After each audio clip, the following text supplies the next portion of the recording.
नमस्कार मित्रों, एक बार फिर से स्वागत है आप सभी लोगों का।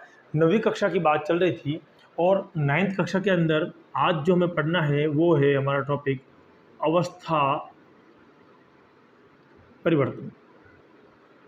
देखिए, ये अध्याय 1 है और मैंने आप लोगों को पहले की जो कक्षाएं हुई हैं उनमें भी कहा है कि आप लोगों के लिए बड़ा ही महत्वपूर्ण होगा।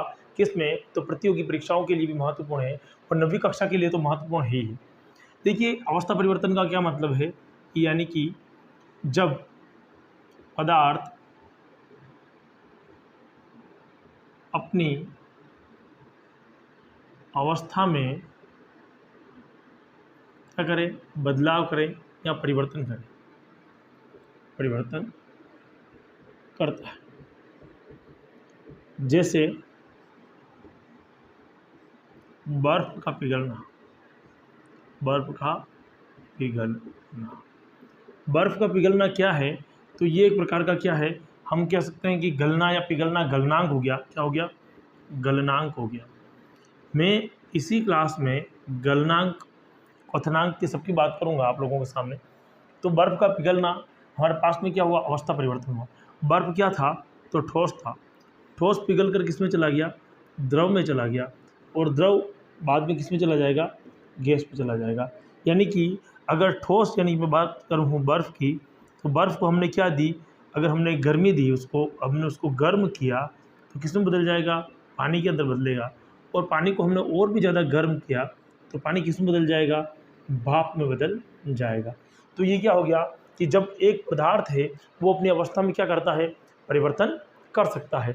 ये बात आप लोगों को समझ में आनी चाहिए। अगर मैं कोई दूसरा पदार्थ लूँ, मोम लेता हूँ, मोम जो होता है मोम जो है वो क्या, वैक्स जो है उसको आप गर्म करते हैं तो वो क्या होगा? लिक्विड फॉर्म में आ जाएगा। और गर्म करेंगे तो वो भी क्या हो जाएगा? वाष्प बनकर उड़ जाएगा। यानी कि अवस्था जो है उसमें क्या होगा? परिवर्तन होगा। तो ये बात हम लोगों को समझ में आनी चाहिए कि अवस्था परिवर्तन का क्या अर्थ है, क्या मतलब है। देखिए, अवस्था परिवर्तन जो बात कर रहा हूँ मैं आप लोगों के सामने, तो मूल रूप से अवस्था परिवर्तन को समझाने के लिए मैं एक डायग्राम लेता हूँ। ये ठोस है और ठोस से द्रव में बदला जा सकता है और द्रव से गैस में बदला जा सकता है। ठीक है? तो गैस से वापस किस में बदला जा सकता है? तो ठोस में बदला जा सकता है। लेकिन इसका विपरीत कार्य भी हो सकता है। अगर मेरे पास ठोस है तो मैं ठोस से सीधा ही गैस में बदल सकता हूँ और ठोस से सीधा ही मैं किस में बदल सकता हूँ? द्रव में बदल सकता हूँ। अगर ठोस से द्रव में बदलना है तो ये गलनांक हुआ। ये क्या हुआ? गलनांक हुआ। और द्रव से अगर मैं गैस में बदल रहा हूँ तो द्रव से गैस के अंदर बदलने के लिए क्या होगा? या तो उसका भाप बनना है या उसका क्वथनांक होगा। क्या होगा? क्वथनांक होगा, क्योंकि इस बिंदु पर आकर वो द्रव से गैस में बदल रहा है। लेकिन अगर ठोस कोई वस्तु है और सीधी ही गैस में बदल जाती है, बीच में जो द्रव अवस्था है वो नहीं आती है, बीच की द्रव अवस्था नहीं आती है और वो किस में बदल जाए? अगर सीधा ही किस में बदल जाए? ठोस वापस किस में बदल जाए? सीधी ही किस में बदले? ठोस अगर गैस में बदल जाए तो, और गैस अगर सीधी ठोस में बदल जाए, दोनों बात समझना। मेरे पास में कोई गैस है, वो किस में बदल जाए? सीधी ही ठोस में बदल जाए। जैसे कि मैं बात करूँ शुष्क बर्फ की, मेरे पास में क्या उदाहरण आएगा? एक आएगा शुष्क शुष्क बर्फ। ये जो शुष्क बर्फ होता है ये सीधा ही गैस की अवस्था से किस में बदल जाएगा? अपने ठोस में बदल जाएगा। और अगर कोई ठोस चीज़ है और सीधी गैस में बदल जाए और बीच की द्रव अवस्था उसमें नहीं आती है तो वो उसे बोलेंगे हम ऊर्ध्वपातन। क्या बोलेंगे? ऊर्ध्वपातन। इन चीज़ों को थोड़ा सा हम अलग अलग करके समझने की कोशिश करते हैं तो आपको और भी ज़्यादा बेहतर समझ में आएगा। चलिए, सबसे पहले अपन बात करते हैं कि अगर मान लो अवस्था परिवर्तन हो रहा है, क्या हो रहा है? अवस्था परिवर्तन हो रहा है, तो अवस्था परिवर्तन के पीछे कौन से कारक कार्य करते हैं? तो मूल रूप से आप जानते हैं दो प्रकार के कारक काम करेंगे। एक तो होगा तापमान, और एक हमारे पास में क्या आएगा? दाब। दो चीज़ें होंगी, एक तो तापमान होगा और एक चीज़ क्या आएगी हमारे पास में? दाब होगी। तापमान यानी कि किसी भी पदार्थ का यदि ताप बढ़ाया जाए, ताप बढ़ाने पर या घटाने पर क्या होगा? अवस्था परिवर्तन होगा। अवस्था परिवर्तन होगा। एग्जाम्पल मैंने आप लोगों के लिए लिखा है, वो है बर्फ़। अगर आप ताप बढ़ाते हैं तो वो पानी बन जाता है, और अगर पानी का तापमान घटाते हैं तो पानी वापस किसमें बदल जाएगा, बर्फ़ में बदल जाएगा। यानी कि तापमान बढ़ाने और घटाने पर क्या हो जाएगा, उसके अंदर क्या होगा, अवस्था में क्या होगा, परिवर्तन होगा। एक चीज़ यहाँ पर और आती है, दाब। जब किसी वस्तु के ऊपर क्या लगा दिया जाए, दाब लगाया जाए, तब दाब लगाने पर भी क्या होगा, अवस्था परिवर्तन होगी। क्या होगा, दाब लगाने या हटाने पर भी अवस्था परिवर्तन होती है। दाब लगाने और हटाने पर भी क्या होती है भैया, अवस्था परिवर्तन होती है। अगर मैं ताप की बात करूं तो ताप काफ़ी महत्वपूर्ण है हमारे लिए, क्योंकि यहाँ पर कुछ महत्वपूर्ण टॉपिक छुपे हुए हैं ताप के अंदर। तो मैं उन पहले महत्वपूर्ण टॉपिक को लेता हूँ। ताप के अंदर एक चीज़ आती है, गलनांक। क्या आती है, गलनांक। गलनांक का मतलब क्या है, वह तापमान जिस पर कोई भी वस्तु या कोई भी पदार्थ क्या हो जाएगा, पिघल जाएगा। वह तापमान जिस पर कोई भी पदार्थ, कोई विशिष्ट कर रहा हूँ मैं, विशिष्ट पदार्थ पिघलता है। मैंने यहाँ पर एक शब्द जोड़ा है, विशिष्ट। विशिष्ट का मतलब क्या है, जैसे 0 डिग्री सेंटीग्रेड के ऊपर क्या हो जाएगा, बर्फ़ पिघलना प्रारंभ हो जाएगा। अब यहाँ पर ध्यान देना, 0 डिग्री सेंटीग्रेड अगर मैं कह रहा हूँ तो 0 डिग्री सेंटीग्रेड पर बर्फ़ जो हो, बर्फ़ भी हो सकता है और बर्फीला पानी भी हो सकता है। 0 डिग्री सेंटीग्रेड क्या है, बर्फ़ भी हो सकता है और बर्फीला पानी भी हो सकता है। क्योंकि बर्फ़ 0 डिग्री पर जमना प्रारंभ होता है तो 0 डिग्री पर पिघलना प्रारंभ भी हो जाता है। ये ध्यान देने वाली बात है। तो हमने जब गलनांक की बात करी तो गलनांक वह बिंदु है जिस पर क्या हो जाएगा, पदार्थ क्या होगा, एक विशिष्ट तापमान पर क्या होता है, पिघलना प्रारंभ करता है। उसी को हम क्या बोलेंगे, गलनांक बोलेंगे। अब मैंने यहाँ पर एक 0 डिग्री सेंटीग्रेड लिखा। अब कई बार क्या होता है कि इसको केल्विन में बदल देते हैं। किस में बदल देते हैं, केल्विन में, ठीक है ना। और जब केल्विन में बदलते हैं तो वो आपको लिख देता है 273.15 केल्विन। डिग्री सेंटीग्रेड को केल्विन में बदलने के लिए 273.15 उसने क्या कर दिया, नया ऐड कर दिया। अब ध्यान देना, हम किसकी बात कर रहे हैं, गलनांक की। एक बार मैं इसको मिटा देता हूँ, तब कर देता हूँ, ताकि आप लोग इसको और भी अच्छे ढंग से समझ पाएंगे। चलिए, पहले कुछ उदाहरण हैं जिनको हम समझने की कोशिश करते हैं। जैसे मान लो मैं अगर कहूँ कि अगर डिग्री सेंटीग्रेड को केल्विन में बदलना है ना, तो सीधी सी बात ध्यान रखना, a for apple, b for ball और सी फॉर कैट जो आती है पहले आती है। सी पहले आता है और के बाद में आता है। तो हम सी से के की तरफ जाते हैं तो हमेशा अल्फ़ाबेट में वृद्धि हुई है। हमें पता है कि हमने डी सीखा, ई सीखा, एफ सीखा, है ना। तो हमें इसमें ध्यान रखना कि 273 को हम हमेशा क्या कर देते हैं, प्लस कर देते हैं। जब डिग्री सेंटीग्रेड से, डिग्री सेल्सियस से या डिग्री सेंटीग्रेड से केल्विन में जाते हैं तो कितना जोड़ेंगे, 273 जोड़ेंगे। अगर मैं एग्जांपल के लिए बात करूं कि मेरे पास 100 डिग्री सेंटीग्रेड है या डिग्री सेल्सियस है और मैं इसमें केल्विन में बदलना चाहता हूं, तो केल्विन का मान आप बताइए, क्या करोगे, 273 को आप जोड़ दोगे तो क्या लिख दोगे, 373 लिखोगे, ठीक है ना। इसमें डिग्री नहीं लगेगी, ध्यान देना, इसमें कोई भी डिग्री नहीं लगेगी। और अगर कोई मुझे कहे कि केल्विन को डिग्री सेल्सियस में बदलिए, तो ध्यान रखना मैं माइनस कर दूंगा 273 को। ये काफ़ी महत्वपूर्ण बात है, काफ़ी महत्वपूर्ण बात है नवी वालों के लिए, है ना। और जो कंपटीशन एग्ज़ाम है उसमें तो महत्वपूर्ण ही है।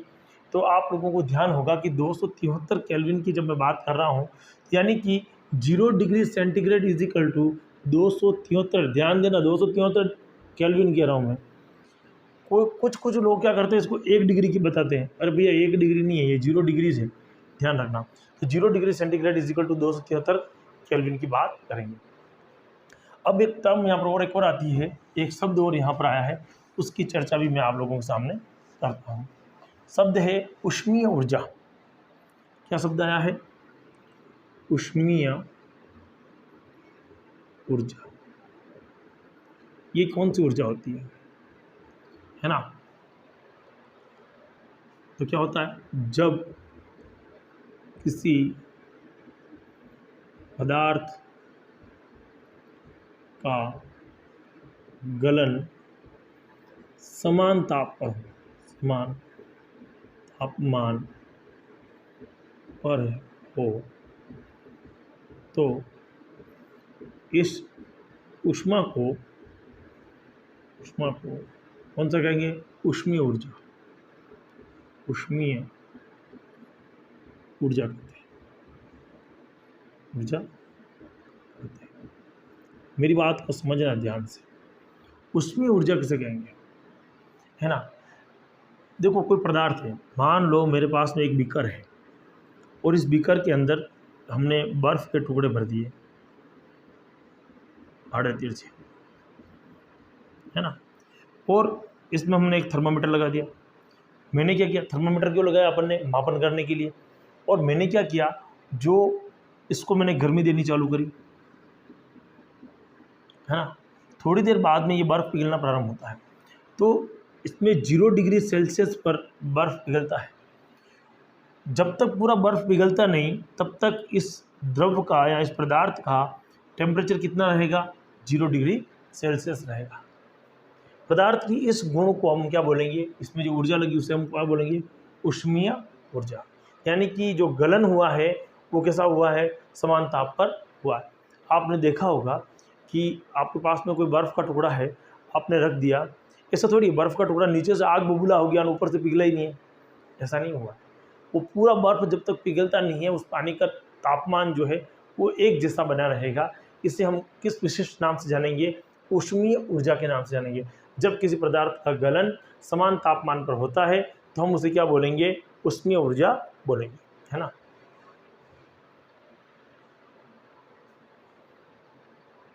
चलिए, ये बात कंप्लीट होगी। एक शब्द और आता है यहाँ पर, ऊष्मीय ऊर्जा, और एक और आती है हमारे पास में, गुप्त ऊर्जा। अब ऊष्मीय ऊर्जा और गुप्त ऊर्जा में थोड़ा सा अंतर है, मैं आपको वो भी क्लियर करता हूँ। गुप्त ऊर्जा, या हम कहें कि ऊष्मा, बहुत बार प्रश्न पूछा हुआ है ना? संपूर्ण द्रव में पिघलने तक पदार्थ का तापमान समान रहता है ना? ये बात अभी वाले जो पहली वाली बात कही मैंने आप लोगों के, ऊष्मीय ऊर्जा की जो बात कही वो की वो है, तो वो ऊर्जा कहाँ गई? अतः दी गई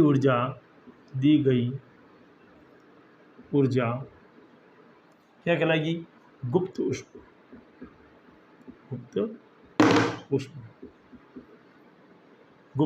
डस्टर बहुत बार गिरा भाई, है ना? गुप्त ऊष्मा नया है ना? तो मैंने क्या बात करी? गुप्त ऊष्मा किसे बोलेंगे अपन? कि जब अपन क्या कह रहे हैं कि किसी पदार्थ को पिघलने में, मान लो ये बीकर है मेरे पास में, मैंने पहले बनाया, और इस पूरे बीकर को पिघलने में हमने जितनी ऊष्मा दी, हमने अपनी जो एनर्जी खर्च करी, जितना हमने बर्नल जला करके इसको हमने ऊर्जा दी, वो ऊर्जा हमको दिखाई नहीं दी, वो ऊर्जा हमको उबलती हुई नज़र नहीं आई। हमने अगर खाली उस बर्नल को पकड़ लो आप, जो जल रहा है उसको, तब आपको पता पड़ेगा कितना गर्म है वो। लेकिन पानी तो एक समान बना रहा। पानी कैसा बना रहा? एक समान बना रहा, और धीरे धीरे गर्म होना प्रारंभ हुआ। तो वो जो प्रारंभिक अवस्था में हम अगर खाली बर्नल जलाकर आप हाथ रखोगे, कितनी खतरनाक ऊर्जा लगेगी, तो वो ऊर्जा इसमें दिखाई क्यों नहीं दी? ऐसा थोड़ी है कि पानी का जैसे आपने ऊष्मा दी एकदम से पानी आग बबूला हो गया, नहीं हुआ। धीरे धीरे पूरा पानी गर्म हुआ, और धीरे धीरे पूरा पानी गर्म हुआ, यानी कि शुरुआत में जो बर्फ़ को पिघालने के लिए, जो पिघलाने के लिए आपने ऊष्मा दी, वो कहाँ गई? वो तो हमें कहीं दृष्टिगोचर नहीं हुई, वो कहाँ चली गई? बर्फ़ को पिघलाने के लिए अपनी एनर्जी उसने लगा दी। उसको हम क्या बोलेंगे? एक नाम से जानेंगे, उसे हम क्या कहेंगे? उसे हम कहेंगे गुप्त ऊष्मा, है ना? ये बात हो जानी चाहिए, गुप्त ऊष्मा। अब एक शब्द और आता है यहाँ पर हमारे पास में, प्रसुप्त प्रसुप्त ऊष्मा, गुप्त ऊष्मा या प्रसुप्त ऊष्मा। अगर यानी कि वो लिखूंगा 1 किलोग्राम यानी कि 1 kg ठोस पदार्थ को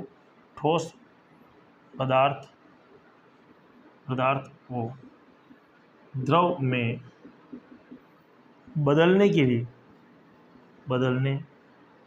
लिए आवश्यक ऊष्मा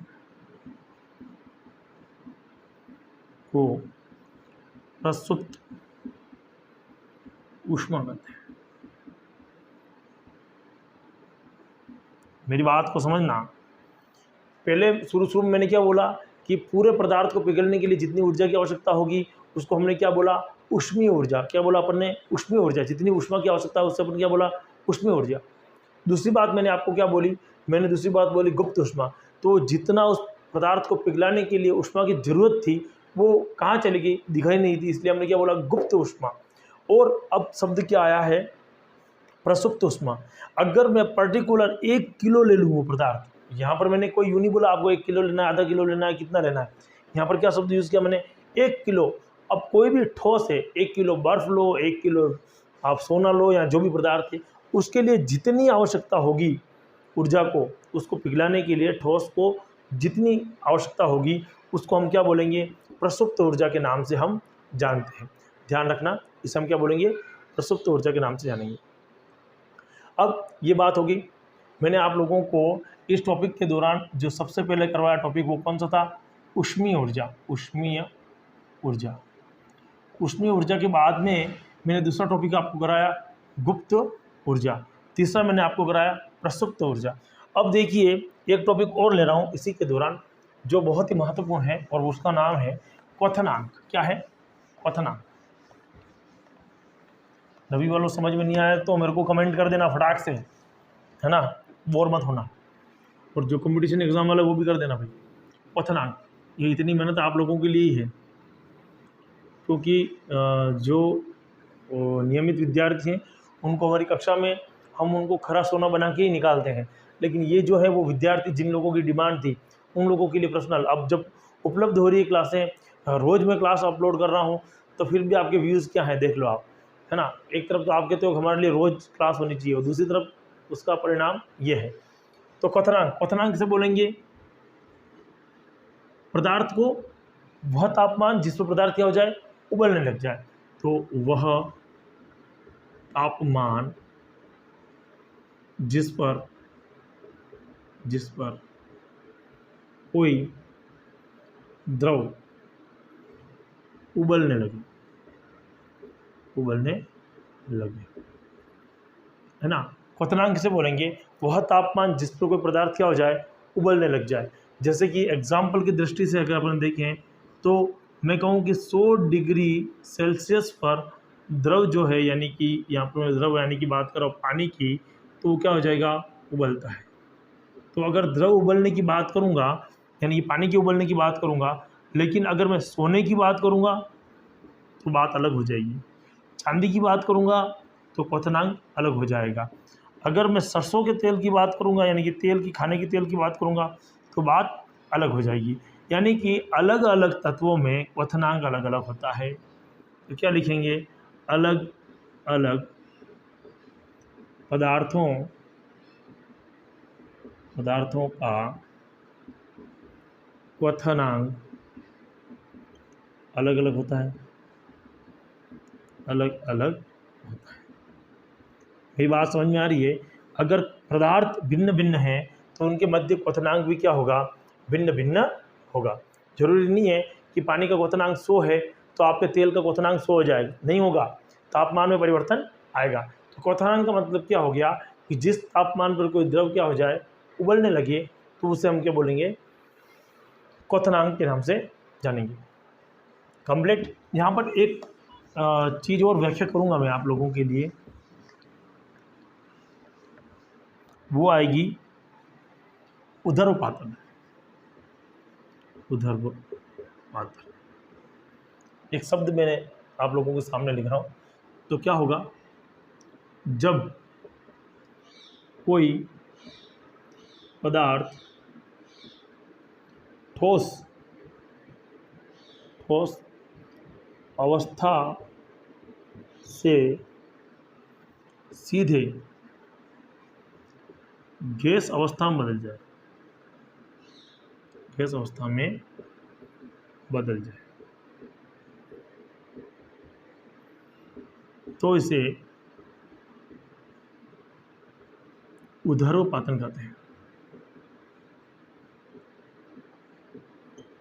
मैं क्या बोल रहा हूँ कि ठोस अवस्था से सीधा किस में बदल जाए, गैस अवस्था में बदल जाए। अगर मैं आपको हिंट देकर समझाने की कोशिश करूँगा तो यहाँ पर लिखूँगा अनिल कपूर की नैनो।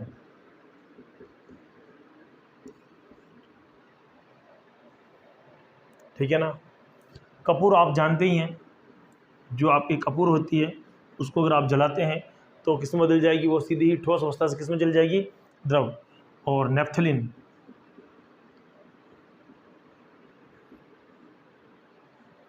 है ना।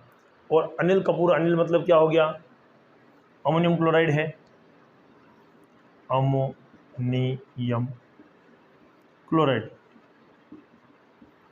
ध्यान देना, अमोनियम क्लोराइड, कपूर, नेफ्थलीन, इनमें से कोई भी नाम आ जाए तो आप क्या लिखोगे, सीधा का सीधा लिखोगे कि ऊर्ध्वपाती पदार्थ है, ऊर्ध्वपाती पदार्थ है।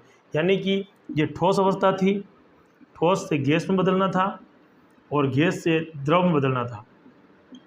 भाई साहब सीधे ठोस से द्रव में बदल गए, इस अवस्था को ठोस से द्रव में बदलना था और ये गैस में बदलना था, तो सीधा ठोस से गैस में बदल गए, है ना। इसे हम क्या बोलेंगे, ऊर्ध्वपातन, पदार्थ का ऊर्ध्वपातन।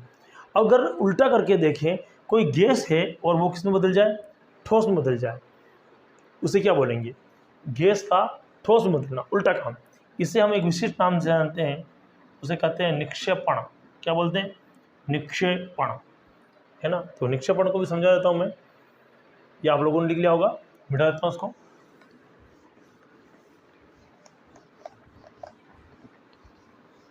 चलिए, निक्षेपण क्या होता है, निक्षेपण गैस अवस्था से सीधे ठोस में बदलना, ठोस में बदलना, है ना। पहले ठोस से गैस में बदल रहे थे, ऊर्ध्वपातन, है ना। अगर ठोस किससे बदल रहे हैं, गैस से सीधे बदलते हैं अपन किसमें, ठोस में, क्या कहलाएगा, गैस से ठोस में। ये गैस से ठोस में निक्षेपण कहेंगे, क्या कहेंगे उसको, निक्षेपण। और ठोस से अगर गैस में जाए, उल्टा कह रहा हूँ मैं, ठोस उस किस में बदल जाए, गैस में बदल जाए, ऊर्ध्वपातन, ऊर्ध्वपातन। ध्यान देना, ऊर्ध्वपातन ठोस से गैस है और निक्षेपण जो है वो गैस से ठोस है। दोनों के बीच में जो द्रव अवस्था है वो गायब मिलेगी आपको, है ना। तो ये हम पूरी की पूरी बात हमने कर ली है आज की कक्षा के दौरान। अगला जो कल का टॉपिक है उसमें कुछ नए महत्वपूर्ण बिंदु लेंगे, प्रश्न लेंगे, और ये पार्ट जो है लगभग ख़त्म होने की ओर अग्रसर है, बहुत ही जल्दी खत्म हो जाएगा। तो आप सभी लोग जिन्होंने अभी तक तैयारी चालू कर दी है या नहीं की है वो लोग, और जो 9वीं कक्षा के हैं, 9th कक्षा के हैं, NCERT है यानी कि RBSC है जिनकी भी, या यूँ कहूँगा कि राजस्थान बोर्ड RBSC जो है, उन सब के लिए ये पाठ्य पुस्तक है। और आप लोग जो पटवार की तैयारी कर रहे हैं, चाहे जो लोग अपने वीडियो वाली यानी कि ग्राम विकास अधिकारी की तैयारी कर रहे हैं, और चाहे सेकंड ग्रेड वाले हैं या फर्स्ट ग्रेड वाले हैं, सेकंड ग्रेड के लिए भी महत्वपूर्ण है ये। फर्स्ट ग्रेड का जो फर्स्ट पेपर आता है, उस फर्स्ट पेपर में आपके लिए सामान्य विज्ञान है। जहाँ जहाँ पर सामान्य विज्ञान है वहाँ पर मैं पढ़ा रहा हूँ, उसमें से कुछ बाहर जाने वाला नहीं है। तो आप अपने हिसाब से तैयारी कर लेना, और अगर आपको लगता है कि वीडियो में दम है, अच्छा है, समझ में आने जैसा है, तो उसको तुरंत प्रभाव से अपने सभी मित्रों को शेयर कर देना है। जय हिंद, जय भारत।